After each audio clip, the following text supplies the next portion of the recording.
Wright to be exact. Now, I'm 36.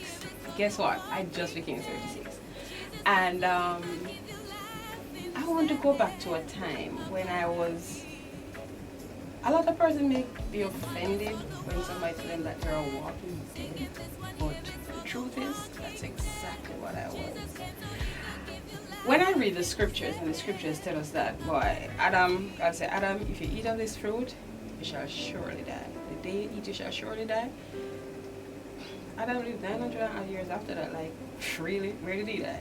But then, the further we come to know, I get to understand that God actually meant dead, being separated from him. And then he said we all inherited that. Can you believe it? So now, I am one of those who definitely inherited that sin nature right there.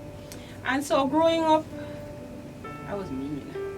I was mean. I was a lot of things, so many things. I'm not even sure what to say right now, but I was so mean. That one stood out in my mind just now. Mean beyond measure. All my family would tell you I was as selfish as you could get. And so, no matter what it was, I can't even describe. There was just so much to me. My own selfishness sent me into becoming a sex addict. And so sex was where I went for pleasure, and even inside of that I was mean because I was only using men. So they would fall in love with me, but I really wasn't interested in them. So I was mean even in feelings toward men. And when I feel like I've had enough because I cannot be bothered, I turn to drinking, I turn to partying. It was just a real chaos and a real mess. And all of that, most of that came from my meanness. It didn't matter what someone else did to me that could actually make me feel like, well, this is what brought it on. But when I look back at it, I was mean. I was mean. Thinking back on my days now, I was a mean person. And yeah, I was dead. I was truly dead in sins and trespasses. But God. Dead in sin. Why would I even own the term? No. For me, I remember when I got really sick, like really dead, graveyard sick, yeah? And I had two options. Live for God or just dead. Because, I mean, I didn't have any more use for my life. I was really down, really broken, really sick, contaminations, contagious, all sort of something. And then I was like, you know what? I wanted to kill myself. But I kept remembering, I said, no. If you kill yourself, you're not going to see God face in peace. So I'm like, yo,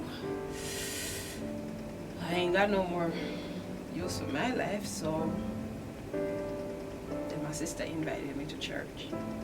And I went.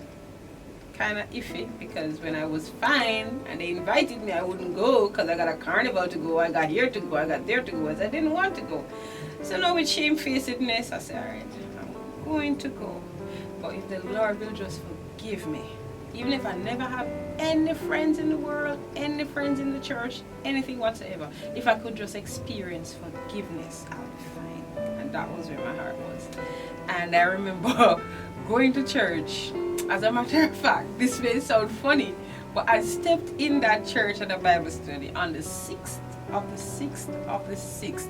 I couldn't believe it. I had to remember that date, yeah? And then, and from a step foot in the church that Tuesday, that was it for me. I mean, I heard something. I heard a message that just made sense. No, I'm starched in sin. I don't know what will make sense. But when I heard the message, it made sense. And from that day till today, yes, I've done some crazy stuff, but I'm not running away. Still here. And it was about 4 to 5 weeks, if so much. After that, we were on a fast. I love fastings. Can't fast too much, but I love fastings. The Lord called a fast for the entire ministry. Entire ministry was a liquid fast to be exact. And they're always talking about tarrying for the Holy Ghost. What is that, don't ask me? but I'm going to the church, I'm hearing the word, and it changed everything about me. I didn't bother want to die by myself. I didn't want to commit suicide. I didn't want to be mean. I didn't want to do anything but just go and hear further on the word of God. And so I kept going and I kept going and I kept going and I kept going. And one night during the fasting, they said, okay, everybody gonna come up and they're gonna reach out. I don't know what is reaching out. I have no idea what is reaching out. But I know we were all at the altar. And so I was there, my eyes were closed. Normally when I'm broken, I don't have words. I can't say sorry, I can't say hush, I can't say Lord, I can't say anything. I cry. Literally my heart cries and it shows in my face. I have no words. And so I was there just flooding the place with no words to come. Just like Anna with that child there, she wanted a child. And the prophet thought she was drunk. Like, woman, why are you so drunk so early? She said, no, I was talking to the Lord, but there was no words coming from her mouth. You know, so I had that experience at the altar. And there, I don't know what happened, but I knew I found myself on my back. And I was there for a little while. Some things were faint because other persons were being prayed for, and something was working going on. Now, this is my first time something like this happening. I've never heard of it. I've never done anything like that. So I'm like, and I'm there weak as crazy, but something is going on in me. I don't know what it is. But after a while, I got up and I heard a voice in me, literal as day. The voice said to me, now go and tell what I have done for you. I start looking around. I remember I seen the people that I came in to see. I saw all the people around me, literally. I saw me sitting there, literally. But I wasn't looking through my eyes. Like I was looking through eyes to see what was happening. And I'm like, oh my God. I left out of one world and I was in a totally different world and I'm witnessing everything. And that was the first time ever I knew there were two kingdoms, two different worlds on this same earth. Two worlds. And then after teaching and listening to more, that's when I recognized that I was seeing the kingdom of light. No, I was seeing now the kingdom of darkness, because I'm now standing in the kingdom of light, because God has put me in his son, in Jesus Christ, and now I'm living in the kingdom of light, and that's why I could see now in the kingdom of darkness. And I'm like, that's where I was though.